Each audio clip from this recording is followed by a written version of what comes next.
Right గా breaking news చూస్తున్నాం. జూబ్లీహిల్స్ ఉప ఎన్నికల్లో నామినేషన్ల దాఖలు కొనసాగుతుంది. మధ్యాహ్నం 3 గంటలతో గడువు ముగిసినా అప్పటి వరకు వచ్చిన వారికి అవకాశం ఇచ్చారు. ఇక RRR రైతులు 100 మందికి పైగా వచ్చారు. కొందరు ఫోటోతో సహా నామినేషన్ వేస్తున్నారు. ఫార్మాసిటీ బాధితులు, మాల జేఏసీ సభ్యులు కూడా బరిలోకి దిగారు.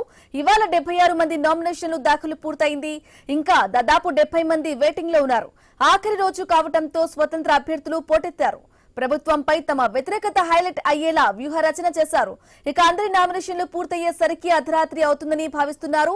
ఇదే విషయానికి సంబంధించి పూర్తి సమాచారం మా ప్రతినిధి ప్రవీణ్ ఫోన్ ద్వారా అందిస్తారు. ప్రవీణ్. బ్రాహ్మణి అయితే జూబ్లీహిల్స్ ఉప ఎన్నికలకు సంబంధించి నామినేషన్ల ప్రక్రియ ఇంకా కొనసాగుతుంది. అదే విధంగా చూసుకుంటే గనక RRR రైతులు ఎవరైతే ఉన్నారో భూములను కోల్పోయినటువంటి RRR రైతులు వినూత్నంగా నామినేషన్ అయితే దాఖలు చేస్తున్నారు. నామినేషన్ పత్రాల పైన ఎక్కడ కూడా ఫోటో లేకుండా ఉంటుంది, కానీ RRR రైతులు మాత్రం తమ పాస్పోర్ట్ ని అయితే మొత్తంగా నామినేషన్ కు అర్పించి మరి అయితే రిటర్నింగ్ ఆఫీసర్ కు ఇవ్వడం జరుగుతుంది.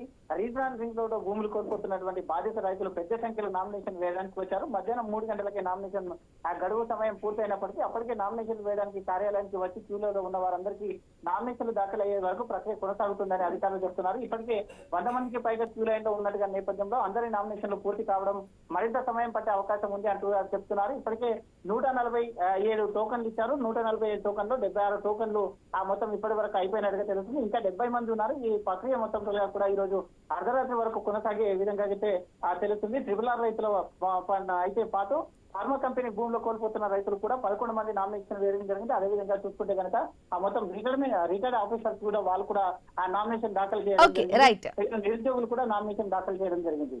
Right Praveen, thank you for the updates.